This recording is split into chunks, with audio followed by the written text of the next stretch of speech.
Alright, our topic for today is translasi. Okay, mathematic bab 5 tingkatan 5. Okay, translasiன்னு சொன்னால் அவங்க எப்பயுமே ஒரு ஆப்ஜெக்ட் அண்ட் தென் இமேஜ் கொடுத்துருவாங்க. ஓகேவா, இது என்ன ட்ரான்ஸ்ஃபர்மேஷன்னு கண்டுபிடிக்க சொல்லுவாங்க.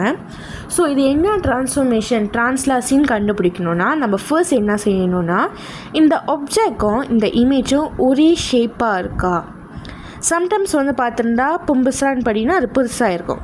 இது பெருசாகவும் ஆகலை. ஏன்னா பார்த்தீங்கன்னா 1 2 3 1 2 3 சரியாக 3 பாக்ஸ் இருக்குது. ஸோ பெருசாகலை. பெருசாக இருந்தால் இங்கே 3 இங்கே 4 இருந்திருக்கலாம், இங்கே 5 இருந்திருக்கலாம். பட் பெருசாகலை.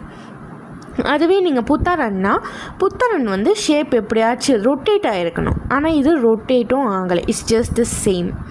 ஓகேவா. அண்ட் தென் பந்தோலன்னா இது கண்ணாடியில் பார்த்தா இது எப்படி தபாலேவாக இருக்கும். ஸோ இது இந்த பக்கம் இருந்திருக்கும். ஸோ திஸ் இஸ் நாட் பந்தோலன் ஆல்சோ. ஓகேவா, நீங்கள் அப்படி தான் ட்ரான்ஸ்லாசின்னு கண்டுபிடிக்கணும். பந்தோ டன் இமேஜ் சம பந்தோ, பெருசாகாது சின்னதாக இருக்காது. டன் ஹான பருபா தம்பட், இடம் தான் இங்கேருந்து அது இங்கே தான் மாறி இருக்குது. ஓகேவா. அடுத்து எப்படி எழுதணுன்னா இது எக்ஸ் அண்ட் ஒய்ன்னு சொல்லுவாங்க.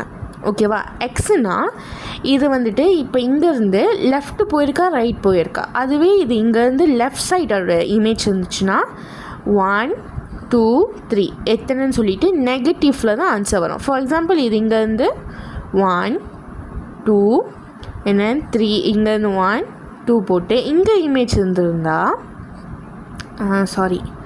இங்கே இமேஜ் இருந்திருந்தா இங்கே 2 போட்டோம்ல, இது நெகட்டிவ் 2ஆக இருக்கும். ஓகேவா. இங்கிட்டு போனால் பாசிட்டிவ், இங்கிட்டு போனால் நெகட்டிவ். அண்ட் தென் ஸோ எத்தனை மாதிரி இருக்குன்னு நீங்கள் மேலே உள்ள எக்ஸை ஃபில்அப் பண்ணணும். ஒய் பார்த்தா அத்தாஸ் அத்தாவ் பாவா. இப்போ அதுவே அது மேலே ஏறி இருந்துச்சுன்னா, அதுவே இது இங்கே இமேஜ் இருக்குன்னா மேலே 1 2 இங்கே இருந்துச்சுன்னா நீங்கள் பாசிட்டிவ் வரும். ஓகேவா. ஆனால் இது மேலே ஏறாமல் கீழே இறங்கியிருக்கிறதுனால எத்தனை யூனிட் இறங்கியிருக்கு 1 2 3 3 யூனிட் இறங்கியிருக்கிறதுனால ஆன்சர் நெகட்டிவ். ஃபஹாம்.